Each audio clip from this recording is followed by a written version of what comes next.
Pragg was playing his first game in the tiebreak, in rapid tiebreak versus Magnus. Pragg had white, and we joined the game here with Pragg having a good f file with the rooks. And in this position, Magnus played knight g8.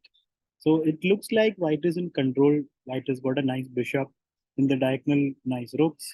The knight can come to c4 at some point, attacking e5. So things look good for white. Black is a little bit tangled up. How do you remove the rook from here? How do you move the knights? But in this position, Pragg played c3, kicking the rook away. And now he played rook e2. You might think, what is the purpose of rook e2? Isn't it too passive? We're moving it from an active file to here. The point is, the black is actually making a threat in this position, which is not easy to understand also. For example, if you play normal move like h3, then Magnus would have played rook takes knight, a killing move. The point being, after rook takes, knight takes pawn, there is a fork threat here. This is a fork threat. And if the rook moves to d3, which is the only way to save the rook and control g3, then comes knight c4, c5, and we lose a piece. So there is a big threat in the position, which is why Pragg in this position played rook e2, even though it's a bit passive. But what else to do? It was required. Now rook e7 by Magnus, bishop c2. And now knight gets out. So he's slowly untangling his pieces. The knight's going to come to c5. Pragg plays knight c4, activating the knight, attacking a5. And now rook a8. Magnus defends the pawn in a passive way, but it was again necessary. And moving the bishop out of this nice diagonal might have been a slight mistake by Pragg, even though objectively position is still equal. And now g4. This was a slight inaccuracy by Pragg. His idea is basically to play g5. He wants to push this pawn to g5 and control everything. Why does the engine not like this move? Instead of g5, the engine wants you to play knight d6, which is a very natural move as well. Attacking the b7 pawn, black would probably play knight b6 or knight c5, and the game goes on. This was an option for Pragg, but even g4, pawn f6, Magnus had to play knight f6, activating the inactive g8 knight. But okay, f6, and now rook g2. Pragg is continuing with this plan of g5, takes and takes.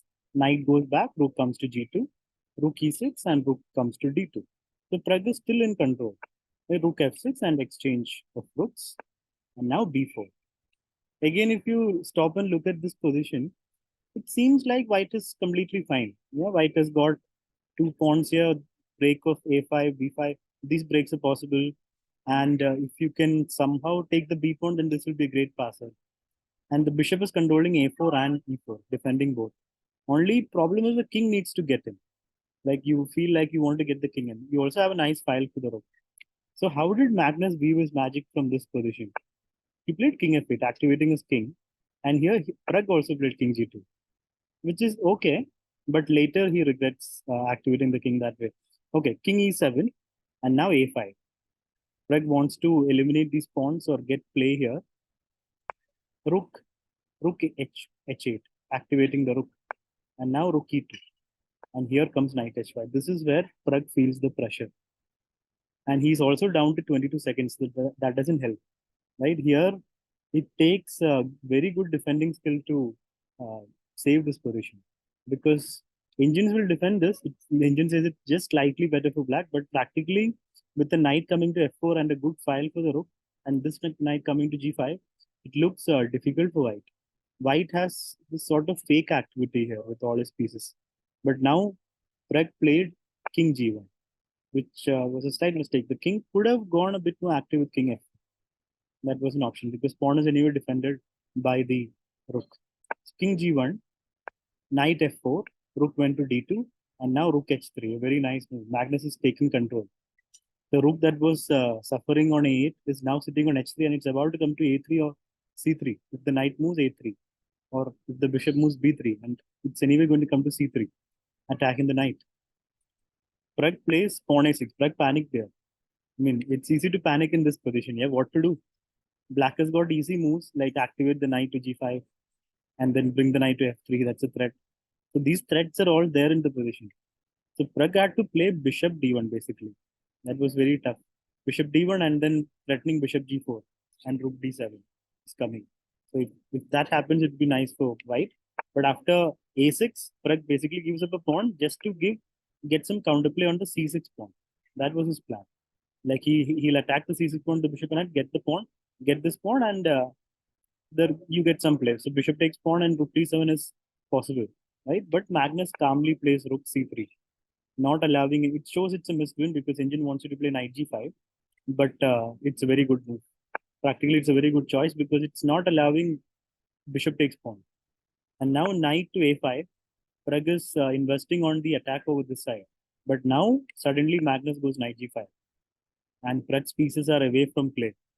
Knight h3 is coming, and the king is in some sort of mating net. It's already completely lost. Pragg plays rook c2, and now comes knight h3 check. King moves to f1, and can he find the winning move that Magnus played? Rook a3, attacking the bishop and threatening checkmate on a1. So Pragg took on f6, but after king f6, he resigned because he's going to lose a piece.